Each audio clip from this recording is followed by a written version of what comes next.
आज का बाइबल का वचन प्रज्ञा ग्रंथ अध्याय 2 वचन 1 12 से 22 और आज का सुसमाचार सन यूहन्ना के अनुसार अध्याय 7 वचन 1 2 10 और 25 से 30। प्रज्ञा ग्रंथ अध्याय 2 वचन 1 और 12 से 22।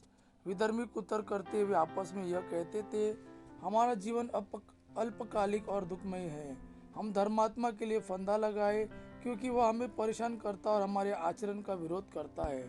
वह हमें संहिता भंग करने के कारण फटकारता है और हम पर हमारी शिक्षा को त्यागने का अभियोग लगाता है। वह समझता है कि वह ईश्वर को जानता है और अपने को प्रभु का पुत्र कहता है। वह हमारे विचारों के लिए एक जीवित चुनौती है। उसे देखने मात्र से हमें अरुचि होती है। उसका आचरण दूसरों जैसा नहीं और उसके मार्ग भिन्न है। वह हमें खोटा और अपवित्र समझकर हमारे संपर्क से दूर रहता है। वह धर्मियों की अंतगति को सौभाग्यशाली बताता और शेखी मारता है कि ईश्वर उसका पिता है। हम यह देखें कि उसका दावा कहाँ तक सच है। हम यह पता लगाए कि अंत में उसका क्या होगा। यदि वह धर्मात्मा ईश्वर का पुत्र है तो ईश्वर की उसकी सहायता करेगा और उसके विरोधियों के हाथ से छुड़ाएगा।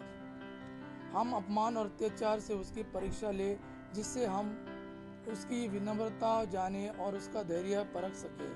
हम उस घिनौनी मृत्यु का दंड दिलाए क्योंकि उसका दावा है कि ईश्वर उसकी सुरक्षा करेगा। वे ऐसा सोचते थे, किंतु यह उनकी भूल थी।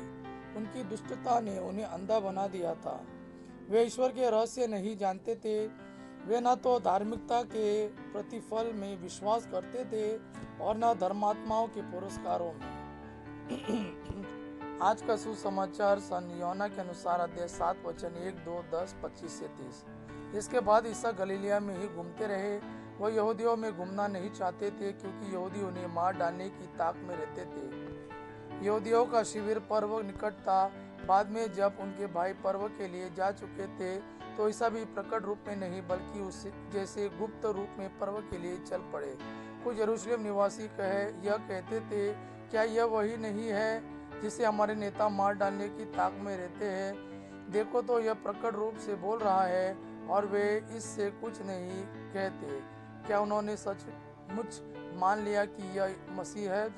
फिर भी हम जानते हैं कि यह कहाँ का है, परंतु जब मसीह प्रकट हो जाएंगे तो किसी को यह पता नहीं चलेगा कि वह कहाँ के हैं। ईसा ने मंदिर में शिक्षा देते हुए पुकार कर कहा, तुम लोग मुझे भी जानते हो और यह भी जानते हो कि मैं कहाँ का हूँ।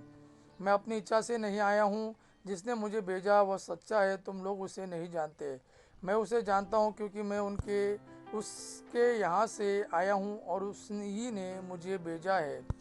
इस पर वे उन्हें गिरफ्तार करना चाहते थे, किंतु किसी ने उन पर हाथ नहीं डाला, क्योंकि अब तक उनका समय नहीं आया था। यह प्रभु का वाणी है। प्रभु को धन्यवाद। आबा पिता की महिमा और पुत्र यीशु का प्रेम आप पर सदा सर्वदा बना रहे। आमीन।